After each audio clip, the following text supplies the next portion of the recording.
Good morning, students. In the last class, I have explained a new concept that is midpoint theorem and converse of midpoint theorem. I hope all of you understood the theorem. So today we are going to use that theorem to solve some problems. Those are given in exercise 8.2.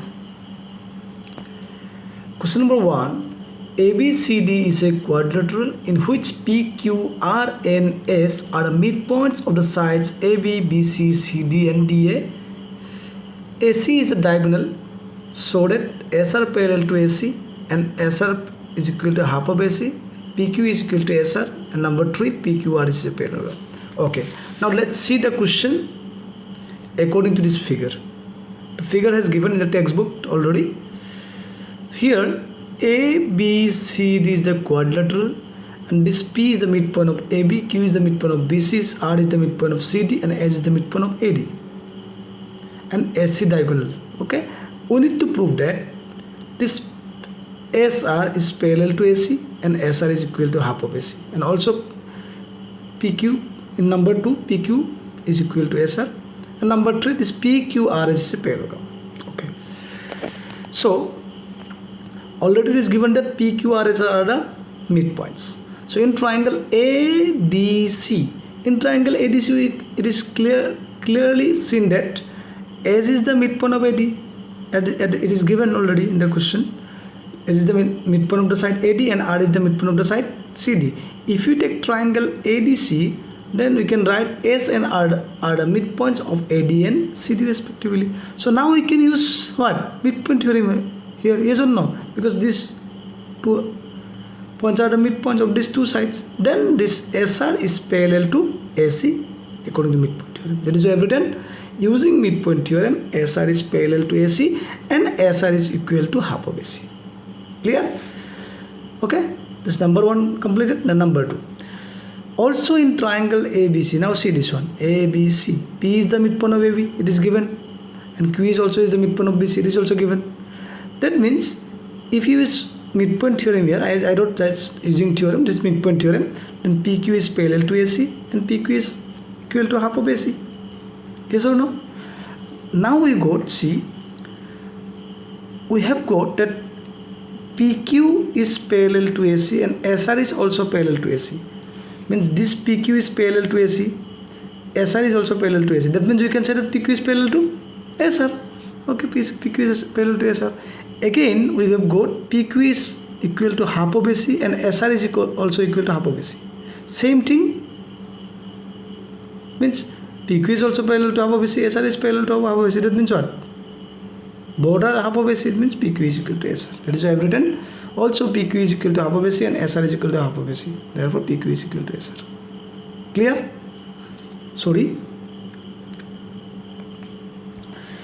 So, using theorem, PQ is parallel to AC and PQ is equal to half of AC. That means what we can write? See, PQ is parallel to AC and PQ is equal to half of AC, and SR is parallel to AC. Yes or no? This is number 3.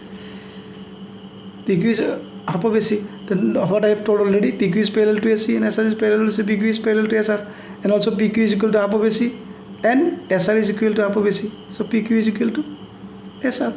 That means we have got that PQ is parallel to SR and PQ is equal to SR. Means one of the, in quadrilateral PQRS, one of the opposite sides is parallel and equal. Then using theorem, parallel and equal or not?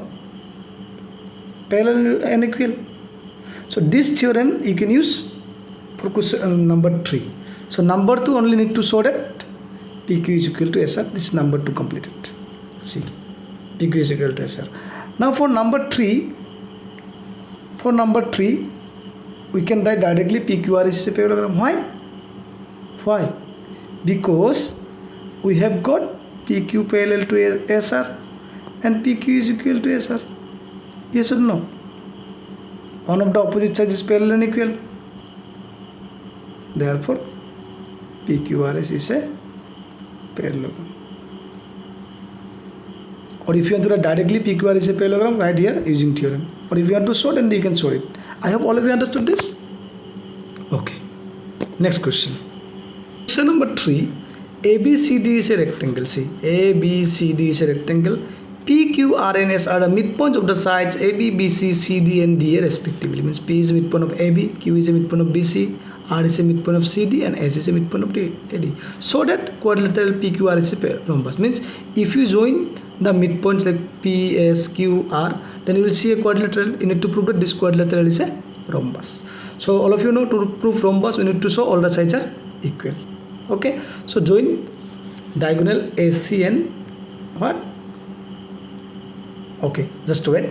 First I join diagonal AC. I have joined here BD. Okay, join, no problem. Join diagonal AC and BD. Okay, for diagonal AC I am taking triangle ADC. In triangle ADC, S is a midpoint of AD and R is a midpoint of CD. So in this triangle you can use midpoint theorem because S and R are the midpoints of the sides AD and CD respectively. That is why I have written S and R are the midpoints of AD and CD respectively. Using midpoint theorem, you can write SR parallel to AC and SR equal to half of AC. Similarly, in triangle ABC, it is given P is the midpoint of AB and Q is the midpoint of PC. So you can write it similarly, PQ is also parallel to AC and PQ is equal to half of AC. This is number 1, this is number 2. From 1 and 2, if you compare these two, you can see that SR parallel to AC, PQ parallel to AC. That means SR parallel to PQ. And also SR is equal to half of AC and PQ is equal to half of AC. That means PQ is equal to SR. Clear? Okay, that means you have got here, see, PQ is equal to SR and PQ is also equal to SR, parallel to SR. Means one of the opposite sides of this quadrilateral is equal and parallel. So PQR is a parallelogram. Once you can shown that it is a parallelogram, so you can write all the means opposite sides are equal. Means PQ is equal to SR already you have got, but now P is also equal to QR because PQR is a parallelogram now. So P is equal to QR. Okay. However, we know that the diagonals of a rectangle are equal. It is given in the question that ABCD is a rectangle. So we can say that AC is equal to BD because in a rectangle diagonals are equal. So AC is equal to BD. Next, now also in triangle ABD, you can see P is the midpoint of AB and S is the midpoint of AD. If you use midpoint theorem again here in triangle ABD, then you can say that PS parallel to BD and P is equal to half of BD. P is parallel to BD, P is equal to half of BD.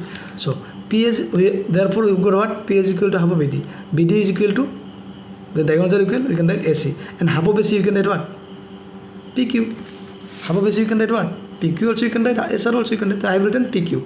That means after writing PQ, see, we got P is equal to PQ. And already we've got P is equal to QR and PQ is equal to SR. Now we have proved that P is equal to PQ. Okay, so using 3 and 4, if you give number addition 3 and this is 4, you can get PQ is equal to QR is equal to SR is equal to PS. Hence PQR is a rhombus. Means all the sides we got equal. So PQR is a rhombus. So I hope all of you understood these things. Okay, in case any doubt or confusion related to this sums, please get back to me. Okay. So homework question number 2 and 4 from exercise 8.2. Please solve this question and send me in the evening. Thank you.